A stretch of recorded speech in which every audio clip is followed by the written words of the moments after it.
So whether కి సంబంధించిన breaking news మనం చూస్తూ ఉన్నాము. ఏపీ, తమిళనాడు, పుదుచ్చేరికి వాతావరణ శాఖ రెడ్ అలర్ట్ జారీ చేసింది. మరి కాసేపట్లోనే తుఫానుగా తీవ్ర వాయుగుండం మారబోతూ ఉంది. నైరుతి బంగాళాఖాతంలో తీవ్ర వాయుగుండం ప్రస్తుతం స్థిరంగా కొనసాగుతూ ఉంది. ట్రింకోమలికి 100 కిలోమీటర్ల దూరంలో తీవ్ర వాయుగుండం కేంద్రీకృతమైంది. కాసేపట్లోనే వాతావరణ శాఖ అధికారులు ఇస్తున్న సమాచారం ప్రకారం ఇది తుఫానుగా మారి ఉత్తర వాయువ్య దిశగా పయనం సాగించే అవకాశం ఉన్నట్టుగా చెప్తూ ఉన్నారు. దీని ఎఫెక్ట్ తో దక్షిణ కోస్తాంధ్రలో 3 రోజుల పాటు భారీ వర్షాలు కురిసే అవకాశం ఉన్నదని వాతావరణ శాఖ అధికారులు స్పష్టం చేశారు.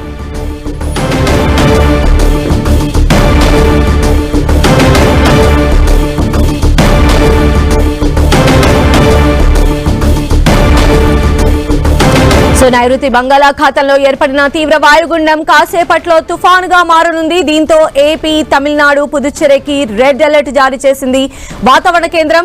ట్రింకోమలికి 100 కిలోమీటర్ల దూరంలో తీవ్ర వాయుగుండం ఏర్పడింది. ఇది తుఫానుగా మారి ఉత్తర వాయువ్య దిశగా పయనించనుంది. దీని ప్రభావంతో రానున్న 3 రోజులు దక్షిణ కోస్తాంధ్రలో అక్కడక్కడ భారీ వర్షాలు కురిసే అవకాశం ఉంది. రాయలసీమలో శుక్ర, శనివారాల్లో అక్కడక్కడ భారీ వర్షాలు కురిసే అవకాశం ఉంది. మిగిలిన చోట్ల విస్తారంగా తేలికపాటి నుంచి మోస్తరు వర్షాలు పడే అవకాశం ఉంది.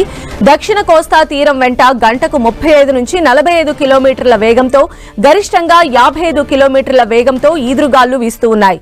మత్స్యకారులు సముద్రంలోకి వేటకు వెళ్లరాదని, ప్రజలు అప్రమత్తంగా ఉండాలని, రైతులు తగిన జాగ్రత్తలు తీసుకోవాలని వాతావరణ శాఖ అధికారులు సూచించారు. మరిన్ని అప్డేట్స్ మా ప్రతినిధి జార్జ్ మనకు అందిస్తారు. జార్జ్, నైరుతి బంగాళాఖాతంలో తీవ్ర వాయుగుండం స్థిరంగా కొనసాగుతుంది. గడిచిన 6 గంటల్లో కేవలం 2 కిలోమీటర్ల వేగంతోనే ఇది పయనిస్తూ ఉంది. ఇది నెమ్మదిగా కదులుతూ వస్తూ ఉండడంతో ఇది క్రమంగా మరి కొద్దిసేపట్లోనే బలపడి తుఫానుగా మారే అవకాశం ఉన్నట్లు వాతావరణ శాఖ అంచనా వేస్తూ ఉంది. ఇది ఉత్తర వాయువ్య దిశగా పయనిస్తూ శ్రీలంక తీరాన్ని చేరుకొని ఆ తరువాత మరింత బలహీనపడి తర్వాత ఇది వాయుగుండంగా 30వ తేదీన కరికాల్ అలాగే మహాబలిపురం వద్ద తీరం దాటే అవకాశం ఉన్నట్లు వాతావరణ శాఖ ప్రస్తుతానికి అంచనా వేస్తూ ఉంది. ఈ నేపథ్యంలోనే ఇటు దక్షిణ కోస్తాంధ్ర జిల్లాలకు సైతం కూడా రెడ్ అలర్ట్ జారీ చేసింది. ముఖ్యంగా చూసుకున్నట్లయితే కనుక నెల్లూరు, తిరుపతి అలాగే పొట్టి శ్రీరాములు జిల్లాకు రెడ్ అలర్ట్ జారీ చేసింది. ఆయా ప్రాంతాల్లో భారీ నుంచి అతి భారీ వర్షాలు కురుస్తాయి కాబట్టి ప్రజలంతా కూడా అప్రమత్తంగా ఉండాలని వాతావరణ శాఖ ఇప్పటికే హెచ్చరికలు జారీ చేసింది. మరొక వైపు చూసుకున్నట్లయితే కనుక ఇటు కోనసీమ, కాకినాడ, విశాఖపట్నం, విజయనగరం, శ్రీకాకుళం జిల్లాలకు సైతం కూడా ఎల్లో మెసేజ్ ను జారీ చేసింది. ఇక్కడ చూసుకున్నట్లయితే కనుక మోస్తారు నుంచి భారీ వర్షాలు కొన్ని చోట్ల కురిసే అవకాశం ఉన్నట్లు వాతావరణ శాఖ చెప్తుంది. ఇక తీరం వెంబడి గాలుల వేగం సైతం కూడా ఇప్పటికే చూసుకున్నట్లయితే కనుక గాలుల వేగం సైతం కూడా పెరుగుతూ వస్తూ ఉన్నాయి. ఎందుకంటే ఇది తీరానికి అత్యంత సమీపంగా వస్తూ ఉంది కాబట్టి గాలుల వేగం సైతం కూడా తీరం వెంబడి పెరుగుతూ ఉన్నాయి. ఇప్పటికే చూసుకున్నట్టయితే 30 నుంచి 35 కిలోమీటర్ల వేగంతో గాలులు వీస్తూ ఉన్నాయి. ఇది క్రమంగా పెరిగే అవకాశం ఉందని వాతావరణ శాఖ చెప్తూ ఉంది. 45 నుంచి గరిష్టంగా 55 కిలోమీటర్ల వరకు. అయితే ఇది తుఫానుగా తీరం దాటిన సమయంలో అయితే దాదాపుగా 75 కిలోమీటర్లు కూడా వీచే అవకాశం ఉందని చెప్పారు. అయితే ప్రస్తుతానికి ఇది బలహీనపడి ఇది తీవ్రంగా దాటుతుంది కాబట్టి గాలుల వేగం దాదాపుగా గరిష్టంగా 55 కిలోమీటర్ల మేర వీచే అవకాశం ఉంది కాబట్టి ఇది లోతట్టు తీర ప్రాంత ప్రజలు సైతం కూడా అప్రమత్తంగా ఉండాలని చెప్తూ ఉన్నారు. అయితే జార్జ్, అంటే దక్షిణ కోస్తా తీర ప్రాంతాలకు సంబంధించి ఎలాంటి అలర్ట్స్ జారీ చేశారనుకోవచ్చు?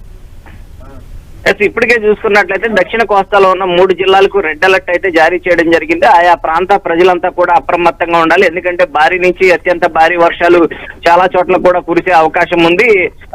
ఇది మహాబలిపురం వద్ద తీరం దాటే అవకాశం ఉంది కాబట్టి ఆ నేపథ్యంలోనే ఇటు నెల్లూరు, పొట్టి శ్రీరాములు జిల్లా అలాగే తిరుపతి జిల్లాలు ఏవైతే ఉన్నాయో ఈ ప్రాంతాల్లో అత్యధికంగా వర్షపాతం అనేది ఎక్కువగా నమోదయ్యే అవకాశం ఉంది కాబట్టి ఆయా ప్రాంతాల్లో తగిన జాగ్రత్తలు తీసుకోవాలని చెప్తున్నారు. ముఖ్యంగా రైతులకైతే హెచ్చరికలు జారీ చేశారు. ఎందుకంటే ఇప్పుడు పంట పొలాలన్నీ కూడా చేతికొచ్చే సమయంతో పాటు ఇప్పుడు అన్ని కూడా కోతల సమయం కాబట్టి కోతలు ఏమైనా ఉంటే అవన్నీ కూడా వాయిదా వేసుకోవాలి. ఒకవేళ కోతలు కోసినట్లయితే కనుక ఆ పంటలన్నింటినీ కూడా భద్రపరచుకోవాలని చెప్పి అధికారులు చెప్పడం జరిగింది. అంతేకాకుండా ఎక్కడైతే వర్షపాతం నమోదయ్యే జిల్లాలు ఏవైతే ఉన్నాయి, రెడ్ అలర్ట్ జారీ చేసిన జిల్లాలు ఏవైతే ఉన్నాయో ఆయా జిల్లాల్లో లోతట్టు ప్రాంత ప్రజలను సైతం కూడా అప్రమత్తం చేయాలి.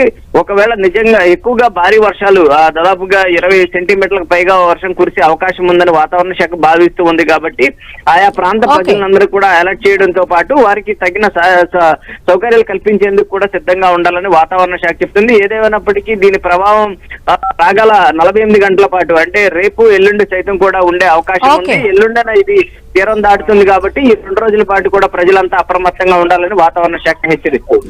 Right George.